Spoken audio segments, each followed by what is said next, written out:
Assalamualaikum warahmatullahi wabarakatuh. Perkenalkan, nama saya Armila Hindawati, kelas 1A dari jurusan Pendidikan Guru Sekolah Dasar.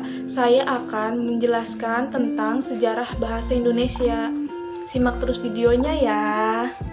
Sejarah bahasa Indonesia. Bahasa Indonesia mendapatkan pengakuan sebagai bahasa persatuan bangsa pada saat Kongres Pemuda II tanggal 28 Oktober tahun 1928 yang menghasilkan Sumpah Pemuda.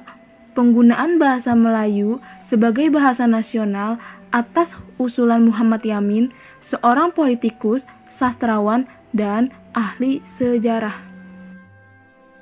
Dalam pidatonya pada kongres tersebut, Yamin mengatakan, jika mengacu pada masa depan, bahasa-bahasa yang ada di Indonesia dan kesusastraannya hanya ada dua bahasa yang bisa diharapkan menjadi bahasa persatuan, yaitu bahasa Jawa dan Melayu. Akan tetapi, dari dua bahasa itu, bahasa Melayulah yang lambat laun akan menjadi bahasa pergaulan atau bahasa persatuan. Penggantian nama dari bahasa Melayu menjadi bahasa Indonesia mengikuti usulan dari Muhammad Tabrani pada Kongres Pemuda I yang beranggapan bahwa jika tumpah darah dan bangsa tersebut dinamakan Indonesia, maka bahasanya pun harus disebut bahasa Indonesia. Bahasa Indonesia dinyatakan kedudukannya sebagai bahasa negara pada tanggal 18 Agustus tahun 1945 karena pada saat itu Undang-Undang Dasar 1945 disahkan sebagai Undang-Undang Dasar Negara Republik Indonesia. Dalam Undang-Undang Dasar 1945 disebutkan bahwa bahasa negara ialah bahasa Indonesia. Keputusan Kongres Bahasa Indonesia II tahun 1954 di Medan antara lain menyatakan bahwa bahasa Indonesia berasal dari bahasa Melayu. Bahasa Indonesia tumbuh dan berkembang dari bahasa Melayu yang sejak zaman dahulu sudah dipergunakan sebagai bahasa perhubungan bukan hanya di Kepulauan Nusantara, melainkan juga hampir di seluruh kawasan Asia Tenggara. Bahasa Melayu mulai dipakai di kawasan Asia Tenggara sejak abad ke-7. Bukti yang menyatakan itu ialah dengan ditemukannya prasasti di Kedukan Bukit Berangka tahun 683 Masehi, Talang Tua Berangka tahun 684 Masehi, Kota Kapur Berangka tahun 686 Masehi, dan Karangbrahi Berangka tahun 688 Masehi. Prasasti itu bertuliskan huruf Pranagari berbahasa Melayu kuno. Bahasa Melayu kuno itu tidak hanya dipakai pada zaman Sriwijaya, karena di Jawa Tengah juga ditemukan prasasti Berangka tahun 832 Masehi dan di Bogor ditemukan prasasti Berangka tahun 942 Masehi yang juga menggunakan bahasa Melayu kuno.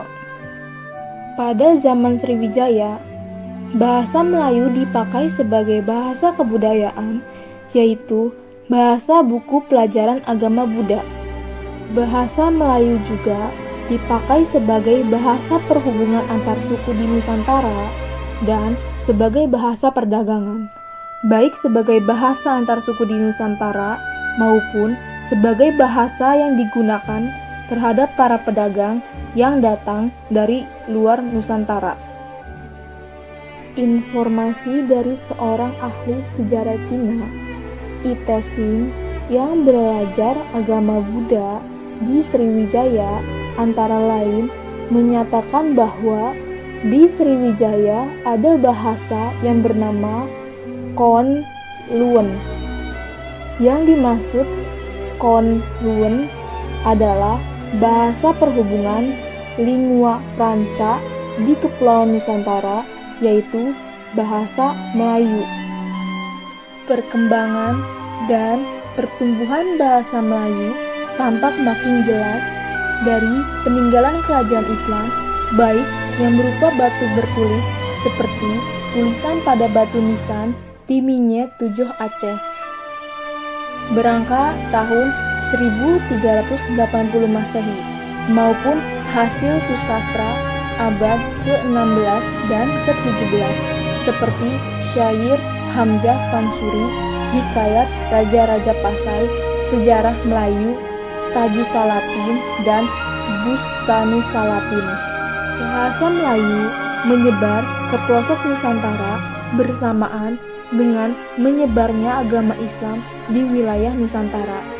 Bahasa Melayu mudah diterima oleh masyarakat Nusantara sebagai bahasa perhubungan antar pulau, antar suku, antar pedagang, antar bangsa, dan antar kerajaan.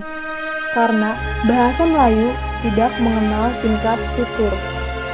Bahasa Melayu dipakai di mana-mana di wilayah Nusantara serta makin berkembang dan bertambah kukuh keberadaannya.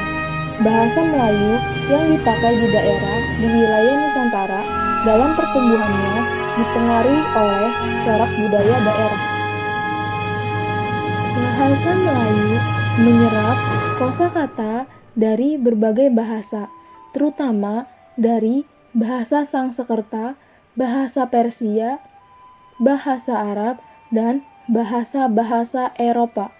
Bahasa Melayu pun dalam perkembangannya muncul dalam berbagai variasi dan dialek.